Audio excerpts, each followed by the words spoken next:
కర్నూలు జిల్లా కోసిగి మండల పరిధిలో రేషన్ పంపిణీ కార్యక్రమం నిర్వహించారు. ఈ కార్యక్రమానికి మంత్రాలయం టీడీపీ ఇన్ఛార్జ్ ఎన్ రాఘవేంద్రారెడ్డి హాజరయ్యారు. తమ పొలాలను కబ్జా చేస్తూ భయభ్రాంతులకు గురి చేస్తున్నారని కోసిగి గ్రామానికి చెందిన హంపమ్మ, నర్సమ్మలు రాఘవేంద్రారెడ్డికి ఫిర్యాదు చేసి కన్నీటి పర్వంతమయ్యారు. తమ పొలంలో కొంతమంది వ్యక్తులు దౌర్జన్యంగా దిగి దాడులు చేస్తున్నారని ఆవేదన వ్యక్తం చేశారు. గతంలో పోలీసులకు ఫిర్యాదు చేసినా పట్టించుకోవడం లేదని, ఇప్పటికైనా అధికారులు స్పందించి ఆ కబ్జాదారు నుండి భూమిని విడిపించి తమకు న్యాయం చేయాలని బాధితులు కోరారు. వేసిన తర్వాత ఆటి వరకు గెనం వేసాడని కొద్దిగా జరిపిన తర్వాత మరి వచ్చి రాత్రి మన ప్రెషర్ వాహనం అంటున్నారు కదప్ప. అప్పుడు 10 మంది న్యాయం చెప్పడం వస్తామని చెప్పారు. వాహనానికి ఎవరు వస్తారు?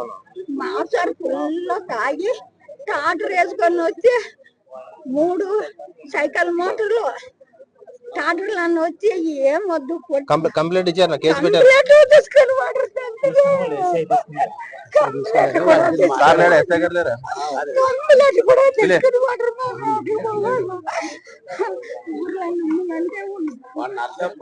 నేను చెప్తాను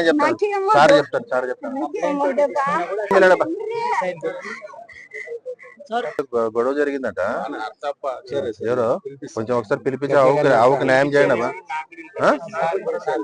మీరు కూడా వస్తారులే పోలీసు వాళ్ళు వస్తారు. ఏం పట్ల వాడు నాది కానీ జోరు జరుగుతానా ఇచ్చుకుంటుంటారు. గోడగల దగ్గర ఉంది మా పొలం. పోలీస్ స్టేషన్ రోజు తిరుగుతుంటాము. ఎవరు లేరాడు సార్ ఉంటాడు. అందే ఇదే ఊరే సార్. మా భూమి 45 నుంచి మేము చేసుకుంటుంటే ఇప్పుడు 2 సంవత్సరాలు ఇచ్చుకుంటుంటాడు. ఆ గోడు గంటల మాది అన్ని మన కొడుకులు ఇద్దరు తిరుగుతున్నారు సార్. సర్వే నెంబర్ ఏమైనా ఉందా? అన్ని ఉండవు. ఆదంలో ఉంటారు సార్. తెచ్చినావా పేపర్లో?